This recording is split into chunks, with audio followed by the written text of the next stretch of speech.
ஆனால் ஒன்றை மட்டும் கூறிக்கொள்ள ஆசைப்படுகிறேன். பிரான்ஸ் நாட்டின் பாரிஸ் நகரில் ஒரு ஒப்பந்தத்திற்கு இந்தியா இசைவு தந்தது. அதாவது பருவநிலை மாற்றம் குறித்தான ஒப்பந்தம். மாறி வரும் பருவநிலைக்கு தக்கவாறு நம்மை மாற்றிக்கொள்ள வேண்டும் என்று சொல்லுவதில் இடிதாங்கி என்றைக்கும் உடன்படுவது இல்லை.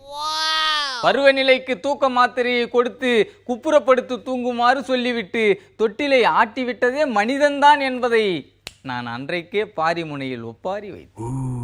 அந்த ஒப்பாரி தான் இப்போது பாரிஸ் நகரில் ஒப்பந்தமாக மாறி இருக்கிறது என்று சொன்னால் இடிதாங்கியின் பூத கண்ணாடி வேலை செய்ய தொடங்கிவிட்டது என்று புரிந்து கொள்ள வேண்டும்.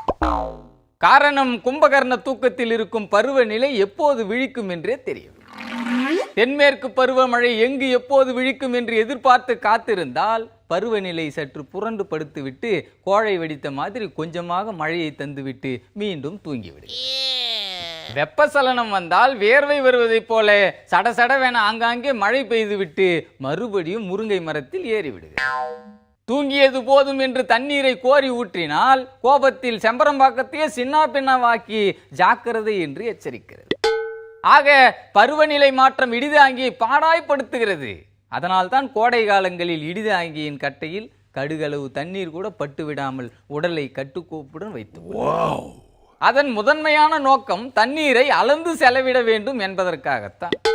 காலை கடனை நாளிதழின் 3ஆம் பக்கம் பார்த்து கொள்ளுகிறது, அதாவது பேஜ் 3. ஆனால் மழைக்காலங்களில் அப்படி அல்ல, உல்டாவாக திருப்பி போட்ட டால்டா டப்பாவை போல இடிதாங்கி மாறிவிடு. மழைக்காலங்களில் கூவத்தில் பாய்ந்தால்தான் இடிதாங்கியின் கோவணத்திற்கு விடுதலை கிடைக்கும் என்பதை ஊருலகம் நன்றாக அறியும். காலம் கன்றாவியாக மாறிக்கொண்டிருப்பதற்கு ஏற்ப இடிதாங்கியின் கசவாலித்தனமும் கண்ணா பின்னாவென்று மாறித்தான் ஆக வேண்டுமா? இதுதான் விதியா? காலம் மாறியதால் பருவகாலமும் அலங்கோலமாக மாறிவிட்டது. புகைப்பது உடல் நலத்திற்கு தீங்கு என்று பூச்சாண்டி படங்களை எல்லாம் போட்டு பயமுறுத்தியதால் இடிதாங்கி சுருட்டு பிடிப்பதை கூட விட்டுவிட்டு கமரக்கட்டுக்கு மாறிவிட்டார். இடிதாங்கி புகைப்பதை விட்டுவிட்டால் புகைதாங்கிகளும் விட்டு விடுவேன் என்று சொல்லுகிறதா? நெவர்.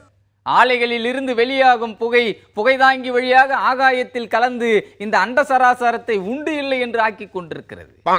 சில ஆலைகள் நச்சு புகையை கூட நைசாக விட்டுவிட்டு இடிதாங்கியின் ஈரக்குலைக்கு ஆப்பு வைத்துக் கொண்டிருக்கிறது என்பதை கூட அமுக்கித்தான் வாசிக்கிறார். இன்னும் சொல்ல போனால் சில பல அரசு பேருந்துகளும் போகிற போக்கில் நாத்தம் பிடிச்ச புகையை விட்டு சாலையில் போகிறவர்களை சத்தமில்லாமல் சாகடித்துக் கொண்டிருக்கிறார். இடிதாங்கி பேருந்தில் சிகரெட் பிடித்தால் நடவடிக்கை எடுக்கிறார்.